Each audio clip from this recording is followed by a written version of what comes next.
पाकिस्तान में बेशुमार यूनिवर्सिटीज़ हैं, वहाँ से graduation, BS accounting and finance, बाकी भी इसमें कोर्सेज होते हैं। तो वाई सीए को क्यों ज्वाइन किया जाए? अक्सर स्टूडेंट्स एमडी कैट का इम्तहान देते हैं, इंजीनियरिंग के टेस्ट देते हैं, वो नहीं क्लियर कर पाते और वो चाहते हैं कि चलें सीए ज्वाइन कर लेते हैं, बट उनके माइंड में होता है कि हमारा तो बैकग्राउंड बिल्कुल अकाउंटेंसी का नहीं है, हमें मैथ्स नहीं आती, तो इसमें तो सारी मैथ्स होगी, तो क्या ये फील्ड हमारे लिए फिजिबल होगी? तो पिछले कोई 3 से 5 सालों में हमने देखा है कि जिस तरह अवेयरनेस फैली है, काफी ज्यादा लोग सीए में आ रहे हैं, कैफ क्वालिफाई कर रहे हैं, सीए क्वालिफाई कर रहे हैं, तो लोगों के माइंड में ये भी आता है कि अभी बहुत ज्यादा लोग सीए में आगे हुए हैं, तो डिमांड अभी कम हो जाएगी, सैलरी पैकेजेस उस तरह से नहीं होंगे, कंपनीज में उस तरह से शायद जॉब्स के लिए उनको काफी ज्यादा स्ट्रगल करना पड़े। तो इस पॉइंट को आप कैसे एड्रेस करेंगे? चलें ठीक है, सीए हमने डिसाइड कर लिया कि हम बच्चे को सीए में करवा देंगे, तो वैसे इसमें दो चीज़ें हैं। एक तो जिस कॉलेज में एडमिशन लेना है उनकी ट्यूशन फी है, चाहे वो ऑनलाइन हो या फिजिकल हो। इसके अलावा आई कैप के भी चार्जेस होते हैं, उनके भी एक्सपेंसेस होते हैं।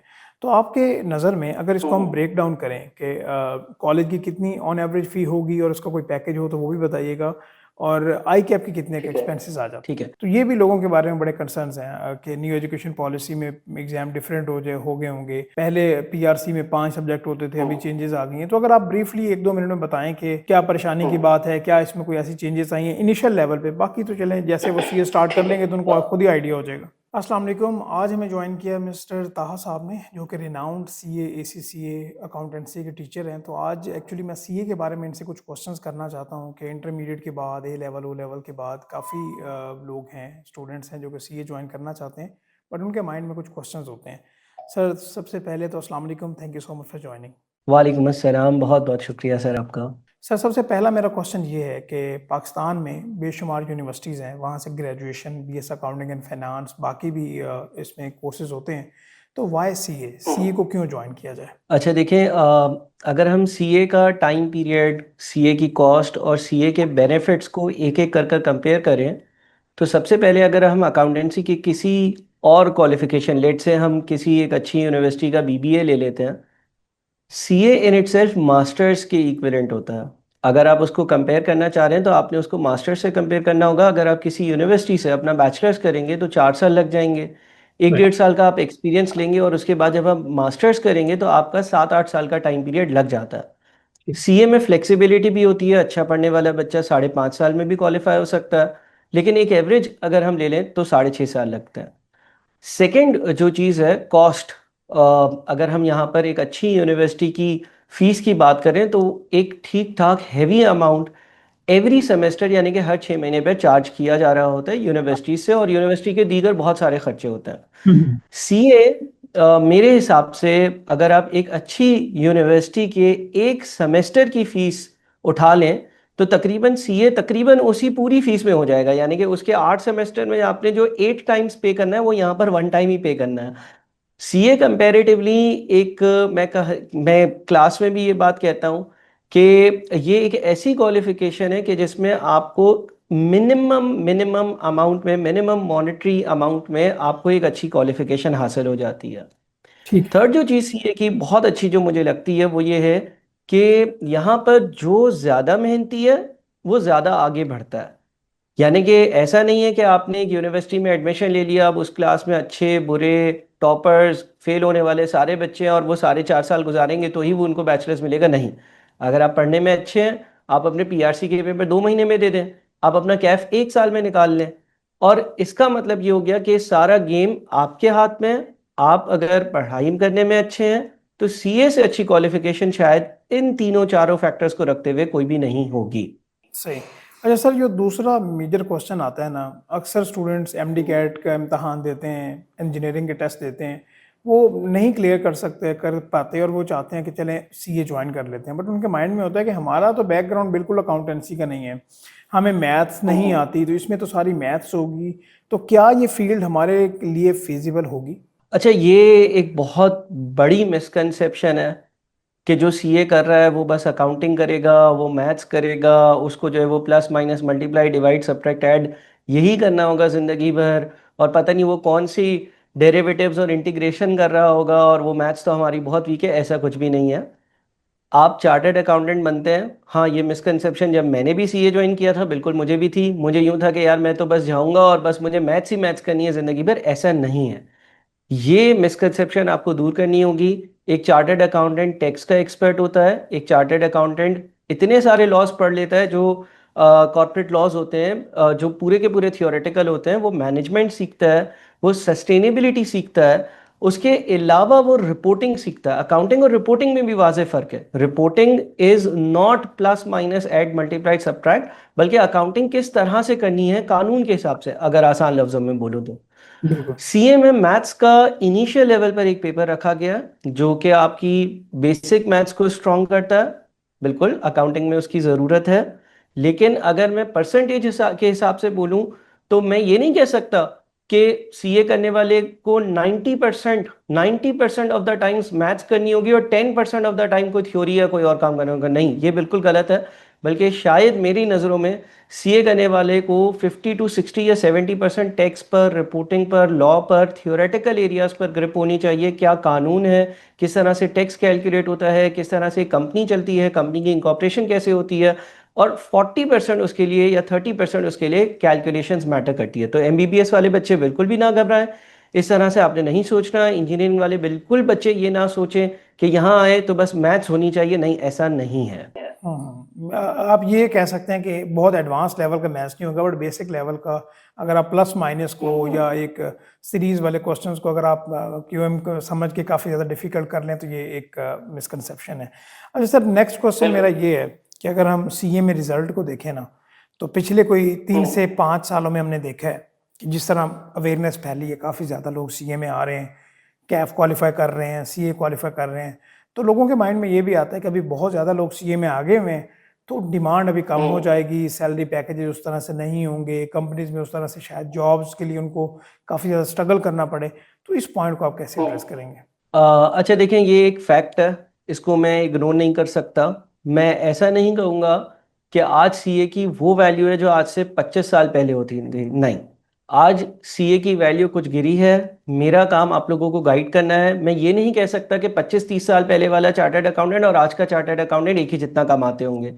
मुझे याद है जब मैंने अपनी ईवाई की आर्टिकल्स ख़त्म करी और नए नए मेरे दोस्त क्वालिफाई हुए थे, तो इनिशियली वो 2 लाख के आसपास, 2.5 लाख के आसपास, पौने 2 लाख के आसपास लगे थे। आज भी आप क्वालिफाई होंगे तो आपकी तनख्वाह 2 लाख, 2.5 लाख, पौने 2 लाख ही इन रियलिटी होगी। लेकिन मुझे याद है कि 2016 में शायद पेट्रोल जो है वो 70-80 रुपए का था। अगर आप घर का सौदा खुद खरीदते हैं तो आपको पता होगा कि ये जो अंडे, डबल रोटी और दूध वगैरह है, ये शायद आज अगर कंपेयर करें तो डबल हो गए। तो इन्फ्लेशन की वजह से उस वक्त के 2 लाख शायद आज के 4 या 5 लाख के बराबर होंगे। तो ये फैक्ट है। अच्छा, जहां तक बच्चों का ये सवाल कि सर बहुत सारे बच्चे क्वालिफाई हो रहे हैं, बिल्कुल ये भी फैक्ट है। मैंने अपना जिस अटेम्प्ट में कैफ कंप्लीट किया था तब वो मॉड्यूलर सिस्टम होता था, कोई 450 के आसपास बच्चा पास हुआ था, और पिछली अटेम्प्ट की बात करूं तो 2000 बच्चा पास हुआ है। तो ये सवाल आप लोगों का बिल्कुल वैलिड बनता है, लेकिन इसका जवाब क्या है? क्या दूसरी जो क्वालिफिकेशंस हैं या क्या दूसरे ऑल्टरनेटिव्स हैं उससे सीए बेहतर है? हाँ, बेहतर है। अगर फॉर एग्जांपल आप पूरे पाकिस्तान में बैचलर्स की बात कर लें तो आपको क्या लगता है कि पूरे पाकिस्तान की सारी यूनिवर्सिटीज मिल मिलाकर जो बीएस अकाउंटिंग एंड फाइनेंस है, बीबीए है, या बैचलर्स के दीगर अकाउंटेंसी और फाइनेंस से रेलिवेंट प्रोग्राम है, क्या उसके सिर्फ 2000 बच्चे पास होते होंगे या उससे कम पास होंगे? नहीं, उसकी तो तादाद 10, 20, 25 हज़ार भी हो सकती है। अगर आप डॉक्टर्स की बात करें, डॉक्टर्स कराची में ही अगर आप बात कर लें तो इतने अलग अलग जगह पर एमबीबीएस के प्रोग्राम्स चल रहे हैं। पूरे पाकिस्तान की बात करेंगे, एक्यूमुलेट करेंगे तो क्या सिर्फ 2000 डॉक्टर्स ही पास होते हैं 6 महीने में? नहीं, ऐसा नहीं है, उनकी तादाद भी बहुत ज़्यादा होगी। तो आपको कंपैरेटिव एनालिसिस करना पड़ता है। जब आप कंपैरेटिव एनालिसिस करेंगे तो आप इस नतीजे पे आएंगे, हाँ ठीक है, माना कि सीए में बहुत सारा बच्चा आ रहा है, लेकिन अभी भी ये बच्चा in comparison to other programmes बहुत कम है। अगर बीबीए करने वाले 25,000 बच्चे बाहर निकलते हैं तो यहाँ पर शायद 2,000 बच्चे कैफ करने वाले बाहर निकलते हैं। तो भाई अभी भी आप जो है उनसे सुपीरियर हैं, आपकी नॉलेज उनसे बेहतर है, आपकी अभी भी वो सैचुरेशन नहीं है जो उनकी है। तो अगर आप कंपैरेटिव एनालिसिस पे कोई डिसीजन लेंगे कि भाई मैं ये करूं या ये काम करूं, तो मैं अभी भी प्रेफर करूंगा कि आप सीए करें। आप सीए में अभी भी साथ में कुछ कोर्सेज, कुछ हैंड्स ऑन कोर्सेज, कुछ एडिशनल कोर्सेज, कुछ स्किल्स इंप्रूवमेंट करेंगे और इंशाल्लाह ताला एक किसी करेक्ट मेंटोर की गाइडेंस पे रहेंगे।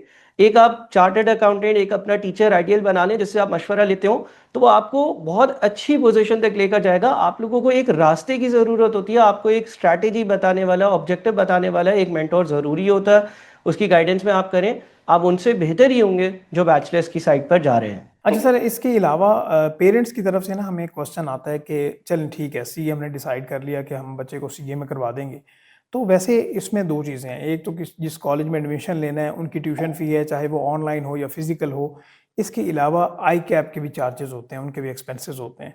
तो आपके नज़र में अगर इसको हम ब्रेक डाउन करें कि कॉलेज की कितनी ऑन एवरेज फ़ी होगी और उसका कोई पैकेज हो तो वो भी बताइएगा, और आई कैप के कितने के एक्सपेंसेस आ जाते हैं? ठीक है। अच्छा, देखिए, फॉर एग्जांपल अगर मैं बात कर लूँ लेट से मुख्तलिफ इंस्टीट्यूट्स की, तो फीस वेरी करती है और ये वेरिएशन बहुत ज़्यादा सिग्निफिकेंट होता है। यानी कि एक बच्चा अगर स्कॉलरशिप के साथ पढ़ रहा है, उसको किसी बेसिस पर स्कॉलरशिप मिली है, तो शायद उसकी ट्यूशन फीस ज़ीरो। अगर उसको स्कॉलरशिप नहीं मिलती है और वो ऑनलाइन क्लासेस ले रहा है और एक ऐसे इदारे से पढ़ रहा है जिसके बहुत अच्छे रिजल्ट्स हैं, फॉर एग्जांपल मैं आईक्यू स्कूल ऑफ फाइनेंस से एसोसिएटेड हूँ, यहाँ पर स्मार्ट क्लासेस ऑफर करी जाती हैं, तो आप एक बहुत ही अफोर्डेबल अमाउंट पर अपने सीए की जर्नी कंप्लीट कर सकते हो। पेपर्स की बात कर रहा हूँ और साथ में ट्यूशन फीस की भी बात कर रहा हूँ। फॉर एग्जांपल लेट से अभी पीआरसी की अगर बात करें तो पीआरसी के होते हैं 3 पेपर्स, ऑन एन एवरेज 10,000 15,000 रुपये ऑनलाइन क्लासेस की पर सब्जेक्ट आपकी क्लासेस होती हैं, फीस होती है, और इसके अलावा आईकेप के एक्सपेंसेस होते हैं।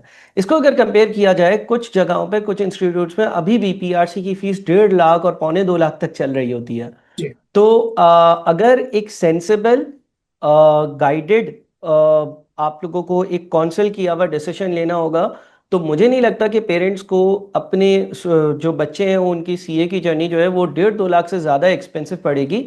आईक्यू स्कूल ऑफ फाइनेंस में मुख्तलिफ CA, CAF level, PRC level, CFAP level, MSA level के और पूरे सीए प्रोग्राम के मुख्तलिफ पैकेजेस भी होते हैं, जिसकी आप इंस्टॉलमेंट में भी पेमेंट कर सकते हैं। इंस्टॉलमेंट के ज़रिए आप आसानी अपना सीए बहुत ही अफोर्डेबल प्राइस में कंप्लीट कर सकते हैं।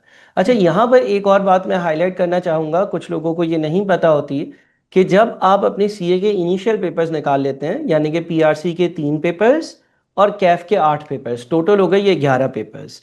ये 11 पेपर्स जब आप निकाल लेते हैं, जिसमें आपको 1.5 साल 2 साल का अरसा लग सकता है, अगर आप तेज़ हैं तो उससे भी कम, अगर आप थोड़ा सा पेपर रुक जाते हैं तो उससे थोड़ा सा ज़्यादा।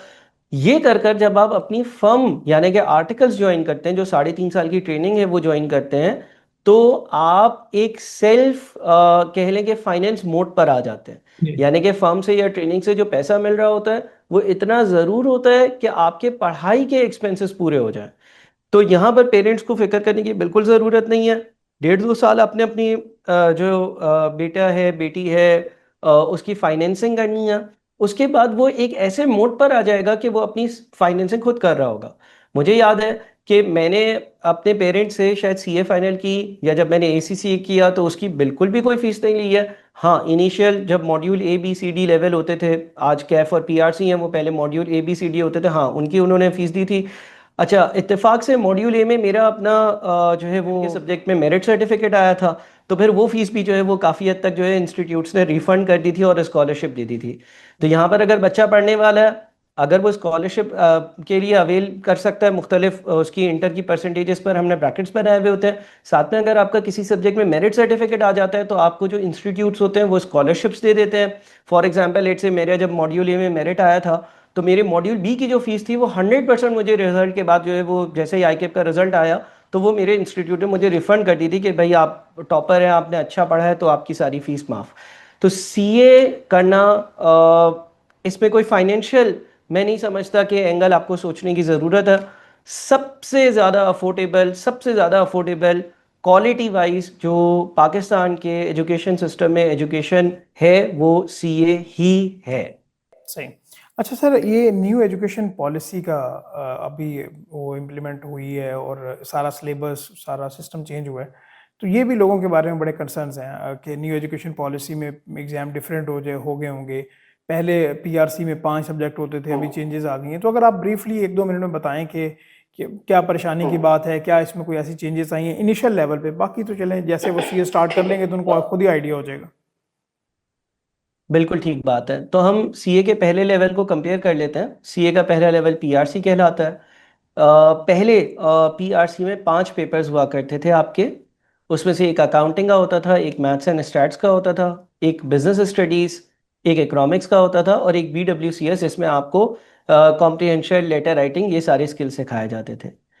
आईकेप ने मेरे ख्याल से बहुत अच्छा फैसला किया है, और वो ये किया है कि अब नई एजुकेशन स्कीम जिसके पेपर पहली बार जनवरी में होंगे, आईकेप अब सिर्फ और सिर्फ पीआरसी में 3 पेपर्स लेगा। एक आपका अकाउंट्स का पेपर है, वो वैसा ही है जैसे पहले होता था, उसमें 19-20 का 2-4 टॉपिक्स का प्लस माइनस चेंज है। दूसरा आपका क्यूएम का पेपर है। क्यूएम का पेपर जो है वो काफ़ी अब मज़ीद आसान बना दिया गया है। उसमें 2 लाइनें ऐड हुई हैं और 3 चैप्टर माइनस हो गए, यानी कि आपको जो कॉम्प्लेक्स मैथ्स पढ़नी थी वो भी अब इतनी ज़रूरत नहीं है। तीसरा जो पेपर है आईकेप का, वो उन्होंने अपने बिजनेस और इकोनॉमिक्स के सिलेबस को कंबाइन कर कर बनाया है, कुछ चैप्टर्स दोनों में से डिलीट करे और उससे एक पेपर बना दिया।